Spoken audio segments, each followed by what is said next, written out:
Assalamualaikum warahmatullahi wabarakatuh. Alhamdulillahirabbil alamin. Allahumma shalli ala Muhammad wa ala ali Muhammad. Kita masuk ke dalam proses kematian.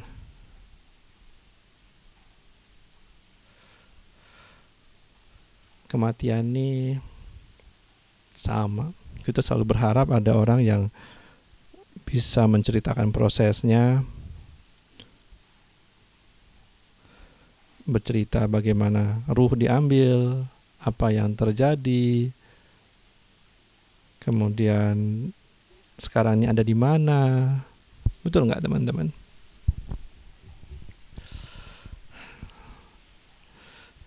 Dan kalau kita belajar dalam ilmu agama kita, peristiwa gaib yang terjadi pada saat kematian ini, fondasinya adalah berdasarkan hadis dalam Musnad Imam Ahmad dari Al-Bara' bin Azib radhiyallahu anhu. Jadi kalau kita ngomongin masalah yang gaib nih, kita mesti berlandaskan kepada Quran atau hadis. Nggak bisa cerita berdasarkan mimpi seseorang, nggak bisa bercerita tentang ulama itu bercerita seperti itu. Itu suatu hal yang tidak cukup kuat untuk dijadikan landasan. Nah, hadis ini panjang, tapi prinsipnya nanti teman-teman akan mendapatkan informasi tentang perbedaan proses ketika ruh itu diambil untuk seorang muslim dan seorang kafir, dari segi delegasi malaikat yang menjemputnya, dari segi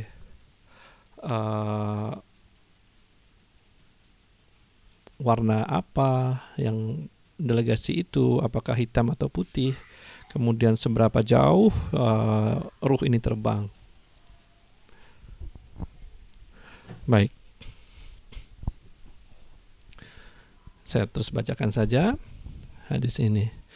Jadi waktu itu kami keluar bersama Nabi Sallallahu Alaihi Wasallam mengantarkan jenazah seorang laki-laki Ansor hingga kami tiba di kubur. Ketika jenazah itu diletakkan di liang lahat, Rasulullah Sallallahu Alaihi Wasallam duduk dan kami pun duduk di sekeliling beliau.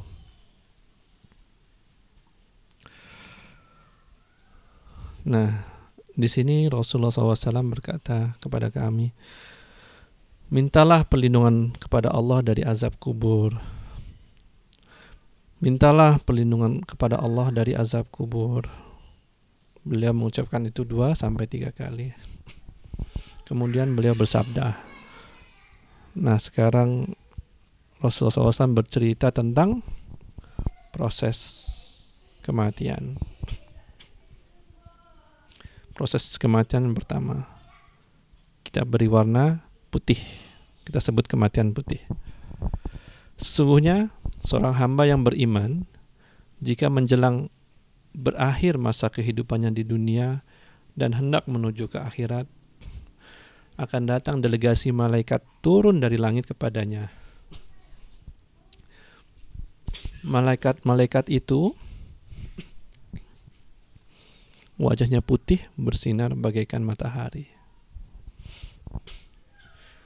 Mereka membawa kafan dari surga dengan wewangian dari surga. Kemudian mereka duduk di sekeliling hamba ini sejauh pandangan mata. Jadi kita bicara tentang malaikat yang banyak sekali jumlahnya. Mungkin 100.000, 200.000. Karena bisa dilihat sampai sejarak pandangan mata. Nah, kemudian datanglah malaikat maut. Jadi ada delegasi malaikat dan ada satu yang disebut malaikat maut. Malaikat maut itu terus duduk di dekat kepalanya. Nah, kemudian malaikat maut itu berkata, wahai jiwa yang baik, keluarlah menuju ampunan dari Allah dan keridhaannya.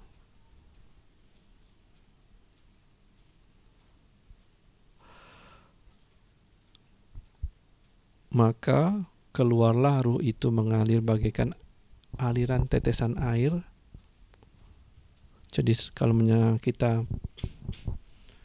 ambil jug, tempat minuman atau botol air, kemudian kita tuangkan ke arah gelas, nah seperti itulah, smooth, mengalir mulus. Kemudian diambillah ruh itu oleh malaikat maut. Kemudian cepat-cepat ruh ini dimasukkan ke dalam kain kafan yang wangi tadi. Keluarlah darinya harum misik terbaik yang pernah ditemukan di muka bumi ini. Kemudian para malaikat itu naik membawa ruh itu ke langit. Dari cerita panjang ini teman-teman masih ingat kan ya? Yang pertama, ketika menjelang sakaratul maut, ketika menjelang maut itu datang, malaikat datang berbondong-bondong mengelilingi kita. Kita tuh menjadi semacam VIP lah. Sampai kemudian malaikat maut datang dan dia yang akan meminta dengan sopan santun kepada ruh jiwa yang baik ini, jiwa seorang muslim ini untuk keluar. Dan keluarlah ruh ini dengan mudah. Dalam riwayat yang lain diceritakan malaikat maut ini menceritakan, menenangkan ruh ini bahwa kamu akan berpindah ke suatu tempat yang lebih baik dari sekarang. Kemudian keluargamu akan dijaga oleh Allah sehingga rasa-rasa risau, khawatir hilang dari ruh ini. Jelas sampai di sini? Oke.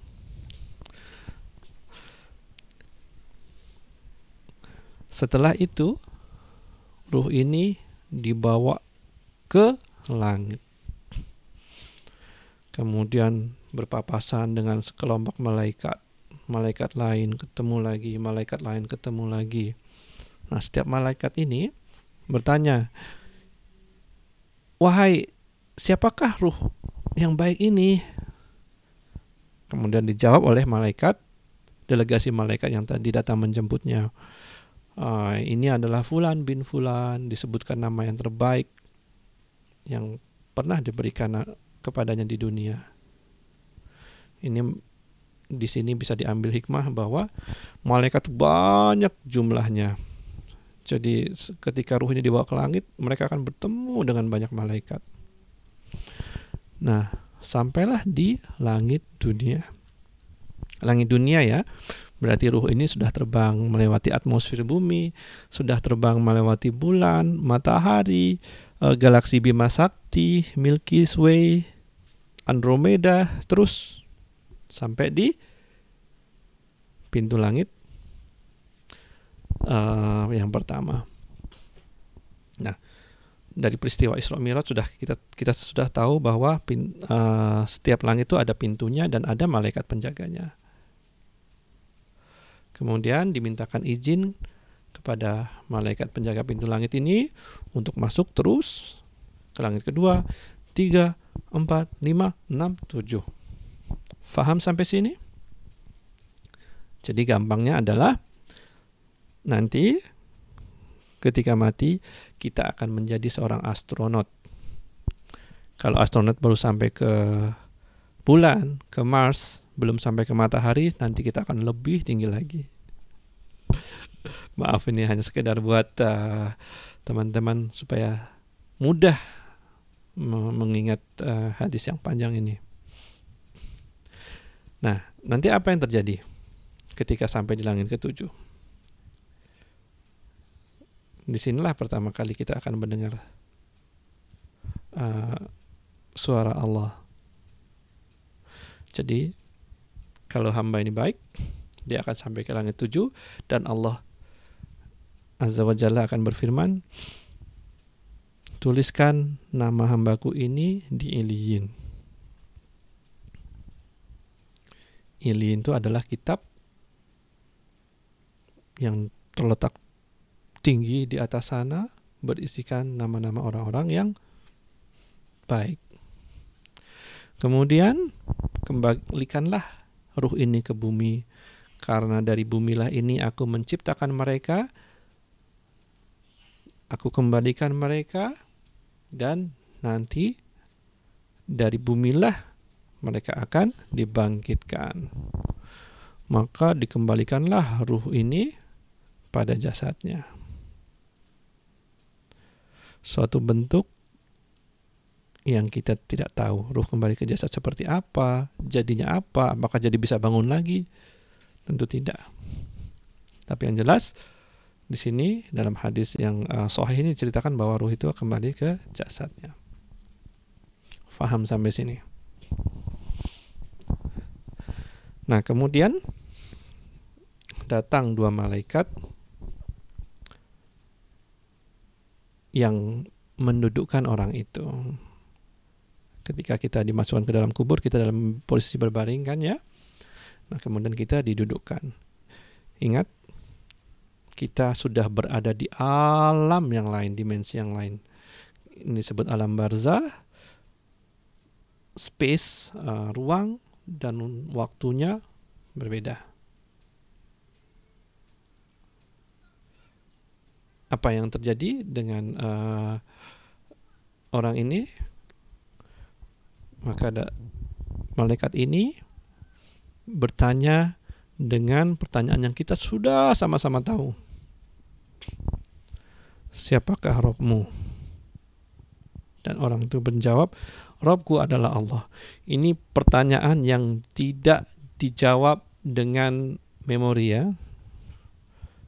Ini pertanyaan yang hanya bisa dijawab dengan iman dan amal selama kita hidup. Tidak juga dengan menyontek.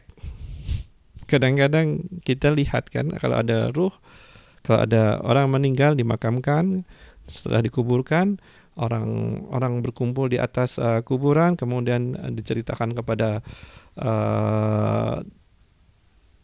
yang meninggal ini, nanti akan datang malaikat, jawablah pertanyaan pertama dengan Allah.